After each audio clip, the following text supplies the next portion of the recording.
चलिए आज हम एक दिलचस्प विषय पर बात करते हैं। करंट लूप के कारण उत्पन्न होने वाला मैग्नेटिक फील्ड। जब हम एक तार के लूप में करंट प्रवाहित करते हैं तो यह एक अद्भुत मैग्नेटिक फील्ड उत्पन्न करता है। यह फील्ड लूप के चारों ओर एक गोलाकार पैटर्न में फैला होता है। आप सोच रहे होंगे, यह कैसे संभव है?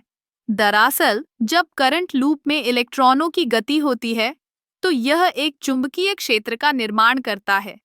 यह चुंबकीय क्षेत्र लूप के केंद्र में सबसे मजबूत होता है और जैसे जैसे हम लूप से दूर जाते हैं यह कमजोर होता जाता है। अब अगर हम लूप के आकार की बात करें तो यह भी महत्वपूर्ण है।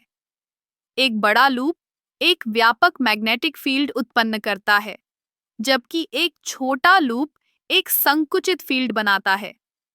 और अगर हम लूप के अंदर और बाहर के बिंदुओं पर मैग्नेटिक फील्ड की दिशा की बात करें तो यह फील्ड लूप के अंदर से बाहर की ओर निकलता है। इस सिद्धांत को समझने के लिए हम एक सरल नियम का उपयोग कर सकते हैं, जिसे हम राइट हैंड रूल कहते हैं। अगर आप अपने दाहिने हाथ की अंगुलियों को लूप के दिशा में घुमाते हैं तो आपकी अंगूठा उस दिशा को दिखाएगा जिसमें मैग्नेटिक फील्ड प्रवाहित होता है। ये एक सरल और प्रभावी तरीका है मैग्नेटिक फील्ड की दिशा को समझने का।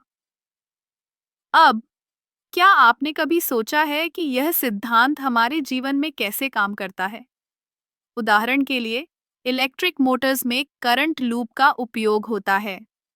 जब करंट लूप में करंट प्रवाहित होता है तो यह एक घूर्णन गति उत्पन्न करता है जो मोटर को चलाने में मदद करता है। इसके अलावा करंट लूप का उपयोग ट्रांसफार्मर में भी होता है। ट्रांसफार्मर में एक लूप में करंट प्रवाहित होता है जो दूसरे लूप में एक अलग वोल्टेज उत्पन्न करता है। यह सिद्धांत विद्युत ऊर्जा के संचरण में बहुत महत्वपूर्ण है।